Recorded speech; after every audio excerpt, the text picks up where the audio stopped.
Hi everyone, welcome back to the Bong academy YouTube channel. আমি তোমাদের সৌমেন দা। তো বন্ধুরা, ডাব্লিউবিপি ওবিসি কেস নিয়ে আবারও সমস্যা তৈরি হয়েছে। কলকাতা হাইকোর্টের তরফ থেকে নতুন একটা রায় উঠে এসেছে আজকে।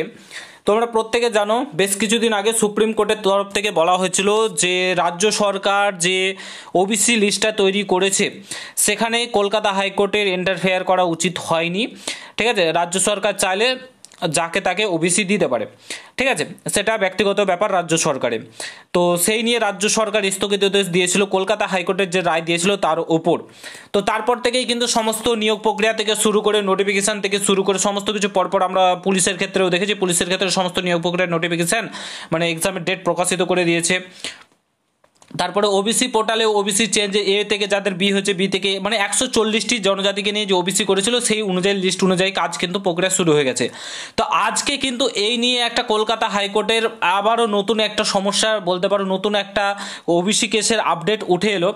তো সমস্তটা তোমাদেরকে দেখাচ্ছি কলকাতা হাইকোর্টের তরফ থেকে কি রায় হয়েছে, এবং কলকাতা হাইকোর্টের পুনরায় কিন্তু ওবিসি কেসটা পাঠিয়ে দেওয়া হয়েছিল। তো কলকাতা হাইকোর্টের তরফ থেকে কি বলা হয়েছে না বলা হয়েছে সমস্তটাই তোমাদেরকে শোনাচ্ছি, দেখাচ্ছি। পুরো ভিডিওটা দেখো। চ্যানেলে যদি নতুন হও অবশ্যই চ্যানেলটাকে সাবস্ক্রাইব করে পাশে থাকা বেল আইকনটাকে প্রেস করে দেবে। যখন আমি নতুন ভিডিও আপলোড করব তার নোটিফিকেশন সর্বপ্রথম পেতে অতি অবশ্যই চ্যানেলটাকে সাবস্ক্রাইব করে দেবে।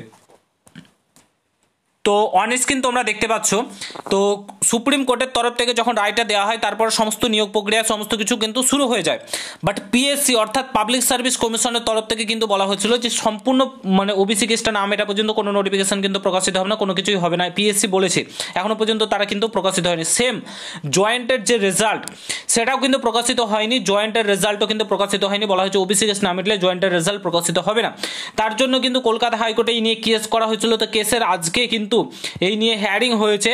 তো কি বলেছে দেখো, জয়েন্টের রেজাল্ট নিয়ে 7% সংরক্ষণ নীতি মেনেই ফল প্রকাশের নির্দেশ কলকাতা হাইকোর্টের। 7% সংরক্ষণের নীতি যেটা ছিল বর্তমানে 17% করা হয়েছে, আই থিঙ্ক 17%, হ্যাঁ 17% আমার যতদূর মনে হয়।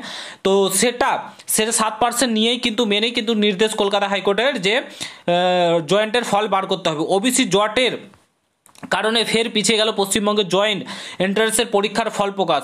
ঠিক আছে, এখানে কি বলেছে, সঙ্গে জটিলতা তৈরি হলো আরও 10টি পরীক্ষার ফল প্রকাশ নিয়ে। ঠিক আছে, সঙ্গে আরও জটিলতা কিন্তু তৈরি হলো 10টি পরীক্ষার ফল প্রকাশ নিয়ে। কলকাতা হাইকোর্টের বিচারপতি কৌশিক চন্দ্রের নির্দেশে 2010 সালের আগে ওবিসি তালিকা অনুযায়ী 7% সংরক্ষণ নীতি মেনে 66টি কাজকে নিয়ে রেজাল্ট তৈরি করে, ঠিক আছে, 15 দিনের মধ্যে ফল প্রকাশ করতে হবে। নতুন ওবিসি তালিকা মেনে মেধা তালিকা প্রকাশ করা যাবে না, এটা কিন্তু স্পষ্ট বার্তায় বলে দিয়েছেন কলকাতা হাইকোর্ট। আবারও কিন্তু জটিলতা তৈরি হয়ে গেল। অর্থাৎ জয়েন্টের ফল প্রকাশ করতে হলে 2010 সালের আগের যে ওবিসি লিস্ট তৈরি হয়েছিল সেই অনুযায়ী কিন্তু তোমার জয়েন্টের ফল প্রকাশ করতে হবে 2010 সালের আগের ওবিসি। এখন যে 140টি জাতিকে নিয়ে রাজ্য সরকার ওবিসি লিস্ট তৈরি করেছে সেটা কিন্তু মানে ভ্যালিড না। 15 দিনের মাথায় কিন্তু ফল প্রকাশের কথা বলা হয়েছে। অর্থাৎ আবারও কিন্তু ওবিসি নিয়ে একটা জটিলতা তৈরি হলো এবং 15 দিনের মাথায় জয়েন্টের রেজাল্ট প্রকাশিত করার কথা বলা হয়েছে।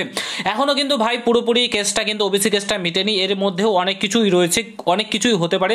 কলকাতা হাইকোর্টে কিন্তু সুপ্রিম কোর্ট কেসটা ঠেলেছে এবং কলকাতা হাইকোর্টকে 3 মাসের মধ্যে সমস্ত কিছু তোমার মিটিয়ে দেওয়ার কথা বলেছে। এবার কলকাতা হাইকোর্ট কি করবে না করবে, এবার কলকাতা হাইকোর্ট যে জিনিসটা দেখতে পাচ্ছি সেটা হচ্ছে 7% সংরক্ষণ নীতি মেনেই কিন্তু কাজ করতে বলছে, যেমনটা আমরা দেখতে পাচ্ছি।